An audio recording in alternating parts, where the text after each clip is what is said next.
Hello everyone, welcome back to my channel where we review H.R. Giger and alien art. Today I have an incredible piece to review. This is the H.R. Giger Nightmare Train.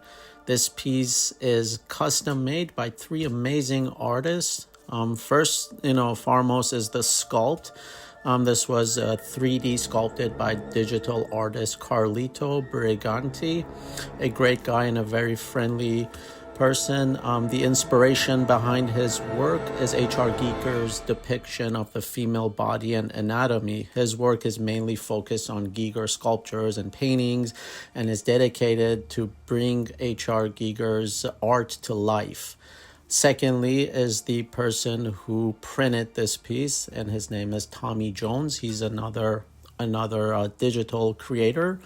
And finally is the paint, which is by my favorite painter, the great Michael Ludwig. His airbrush and color shadings, it almost give this piece life. So basically, what is the story behind this biomechanical vehicle slash machine? Giger had long wanted to build his Ghosttrain, an idea dating back to his childhood, born from fascination with trains. It later became a recurring theme in his artwork. He tried incorporating it into former aborted film projects such as the Alejandro Jodorowsky version of Dune and Ridley Scott's The Train. In fact, the locomotive skulls on the Species train bear a resemblance to the 1976 painting he made for Dune. Giger thought Species is a natural fulfillment of his dream, as it could allow him to realize in a working three-dimensional form a lifelong passion. The scene written by Giger called for the train to rumble and caterpillar-like, with each section moving independently and connected by accordion bellows. Vacuum cleaner arms extend and suck up younger versions of Syl who try to run from it. We hear the awful sound of grinding machinery like a garbage disposal at the rare trail bony tiger rib cages for various life forms with hanging contraceptive baby cells, similar to the artist's Dead Babies theme seen in many previous paintings. That was entirely my idea, Giger says. The script had nothing about the train or a ghost train nightmare. Years ago, I worked on several train concepts with Ridley Scott. When I saw in the script of Species that Syl escapes on the train and has strange nightmares, I had the idea I could work my ghost train into her dreams. They had not planned money for it in the budget, but they promised to consider it. I was so fascinated that I started with train ideas right away. In the beginning, I wanted the train to function like a caterpillar with an accordion-like structure between the cars, but that idea didn't work out well. With another company, Atelier Steel and Dreams, I built the structure of the tram station, the waiting platform, and the two tunnels. Then Tanya Wolfensberger and I worked together on dressing this station with all the detailing. Everything in the station was planned and designed carefully for function. On the platform, there was no way to escape from the vacuum cleaners. I'm very happy with the train we did. If there was more time, we could have also made the vacuum cleaners function perfectly. I thought Boss Films could fix it easy in LA. With only the help of the companies here in Zurich, a terrific ghost train was built, proving that we can make not only cuckoo clocks in Switzerland. It cost me a lot of money, of my own money, but many of the rights still belong to me after the film. So when Giger first proposed the train scene to MGM, it was rejected on the basis that the sequence was going to cost $600,000 to execute in the computer. They wouldn't consider it. It could be done any other way. So Giger went ahead and started building it himself. When MGM realized what he was doing, they told him to make a small model, and Boss Film Studios, the company providing the computer effects, would digitize it into the computer, but Giger ended up constructing the large model and initially sent only photographs, which didn't give any indication of the scale. When Mancuso finally saw a videotape and realized how large it was, he instructed Giger to keep it under $100,000 and warned him to go slow since he is still had to sell MGM on the scene. Giger sank about $80,000 of his own money into building the 20-foot-long 5-Zoll fully working model whose teeth, vacuum hoses, and tongues all function by way of rotating cams attached to the wheels, and did not include any salary for his time, which he assumed would be forthcoming. Giger felt he had to go through these unusual steps to show them that his nightmare sequence was indeed possible to achieve without CGI. So it's just sad how Giger was screwed over again by another studio, similar to the Alien 3 designs that he did. All right, so now let's take a closer look here at this piece. Starting from the mouth and the face. There's the teeth. It looks really grotesque, like looks very vicious. You know, it has the xenomorph look, but then has like a much larger mouth, and the teeth are more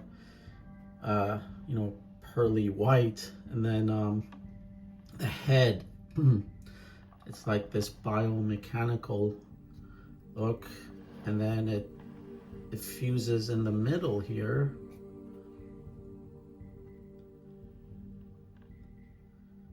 Then it works its way, fuses to the machinery here, and then there's the wheels. It's pretty cool. Like, it's an interesting thing, like something out of nightmares, definitely, So shout out to Carlito for 3D sculpting this, and then Michael for the incredible paint. It has that rusty look. I told him I want it as close as to what Giger created. So he gave me this paintwork. Right, this rusty copper color, and you can see the bones here. These are bones. Now, I'm not sure if the actual one that Giger created had bones or not. I think the front one didn't, but the rest of the cars did. There's like the structure, the machinery, the vehicle. It's pretty cool. I don't know what. At first, I thought this is like letters. I don't think it is.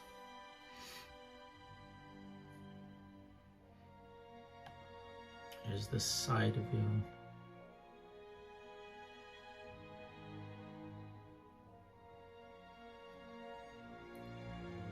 Yeah, it's definitely, something from Giger's vision. He loved trains since he was a child, so he was able to mix that with, his biomechanical skills and build this creature / vehicle. And it's very cool. I absolutely love it. Yeah, this is basically my, the perfect collection, and for me, because I wanted Giger collection, not only Alien, not the franchise. I want Giger and his Big Chap collection. That's what my vision for my collection is. Yeah.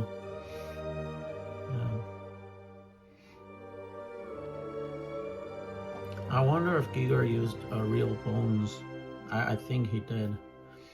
It was like a 20 feet long train, and it worked. It had the vacuum cleaner arms, as I mentioned in the intro. Would have been cool if, you know, this had it too, the vacuum cleaner arms. That would have been pretty awesome. And the movie, when Syl is having the nightmare, the train mouth is opening and closing, but it's just moving like a regular train. It's not caterpillar like the way Giger wanted it. Yeah. There is an article I found where Giger's frustration about how they screwed him over for the Ghosttrain sequence. I will post that in the video so you guys can pause and read it if you like. I'll post the full article. I'm gonna also post photos of Giger's blueprints and sketches of the Ghosttrain that he wanted. Yeah. But yeah, so I'm gonna be so Carlito has sculpted a lot of Giger's artwork. So I'm just gonna slowly purchase each, have Michael Ludwig paint them, and I'll be reviewing it on the channel.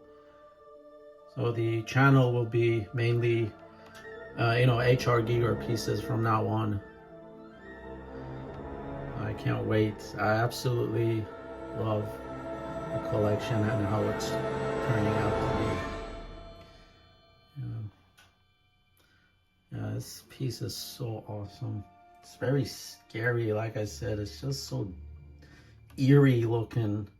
Looks more vicious than the big chap. So alien and otherworldly, basically. I mean, Giger was a master. His vision will always be remembered, you know. Just magnificent.